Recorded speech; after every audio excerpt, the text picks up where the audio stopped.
Wir treffen gleich den Schriftsteller Martin Walser. Gerade ist sein Roman Ein springender Brunnen als A Gushing Fountain in den USA erschienen, Anlass für dieses Gespräch. Wir möchten wissen, wie seine Bücher im Ausland wahrgenommen werden, ob und wie die in Deutschland kontroverse Diskussion um seine Vergangenheitsbewältigung dort geführt wird und woran er jetzt schreibt. Immerhin wurde Walser im März 88 Jahre alt. Herzlich willkommen, Martin Walser. Guten Tag. Ich freue mich sehr auf dieses Gespräch. Ihre Bücher sind in über 30 Ländern übersetzt worden. 2015, also gerade jetzt, ist Ein springender Brunnen in den USA erschienen. Gefällt es Ihnen? Hier liegt es auf dem Tisch. Ja, ich muss leider sagen, es gefällt mir ausgezeichnet. Also für mich gäbe es keinen günstigeren Augenblick, über Übersetzungen zu sprechen, als das Erscheinen von Springendem Brunnen in Amerika. Der Übersetzer David Dollemeyer war mit mir, das sind die meisten Übersetzer, in einem andauernden Kontakt. Jede Woche 2, 3 Mal haben wir Kontakt gehabt mit E-Mail, wenn er Fragen hatte. Und ich beurteile einen Übersetzer immer nach den Fragen, die er hat. Ich merke an den Fragen, wie nah er an mir dran ist. Ein Übersetzer, der keine Fragen hat, den kann man sowieso vergessen. Und Dollemeyer hatte wunderbar Fragen und hat fabelhaft übersetzt. Was hat er Sie zum Beispiel gefragt?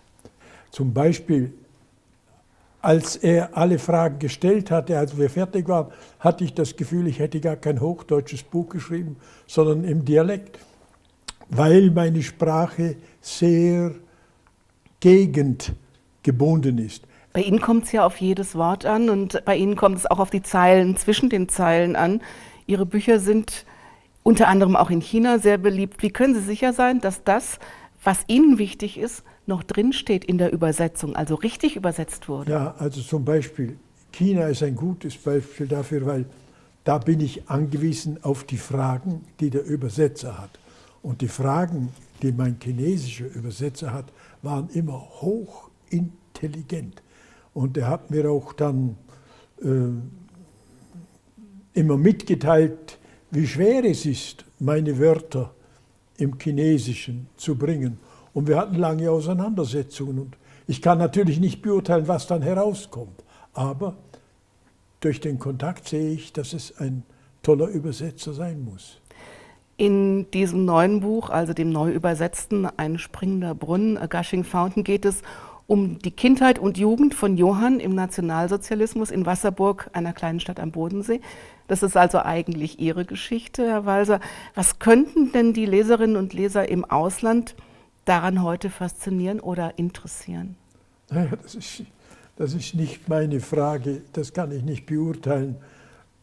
Man könnte sagen, da das Buch bis jetzt überall, wo es erschienen ist, sozusagen gut angekommen ist, könnte man hoffen, dass auch in Amerika ein gewisses Verständnis für meinen Johann.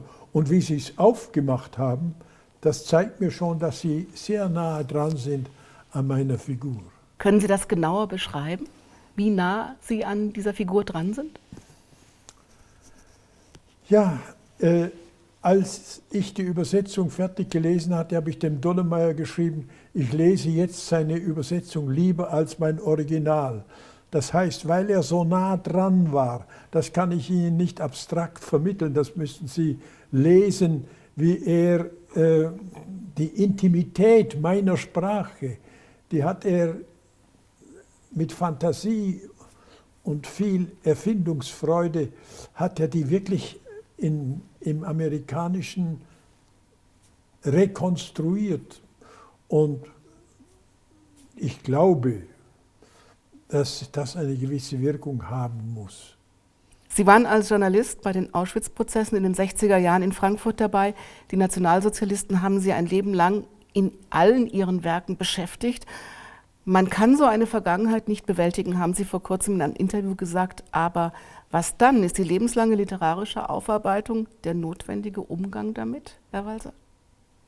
Der Umgang mit unserer Schuld. Ich stelle keine Mutmaßungen an, wie andere Leute das machen.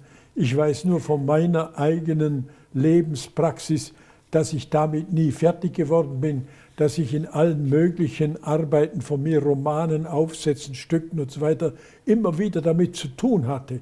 Es war einfach nicht fertig. Es war nie, ich habe ja auch einmal dann geschrieben, seit Auschwitz ist noch kein Tag vergangen. Das heißt, das ist eine Schuld, die sich schlechterdings nicht in dieser Modevokabel bewältigen, erledigen lässt, sondern das ist etwas, es mag auch Generationen geben, in denen das dann anders ist, aber in meiner Generation hört das nicht auf. Welche Themen, denken Sie, interessieren überhaupt die Leserinnen und Leser im Ausland besonders, also diejenigen, die sich mit Deutschland beschäftigen?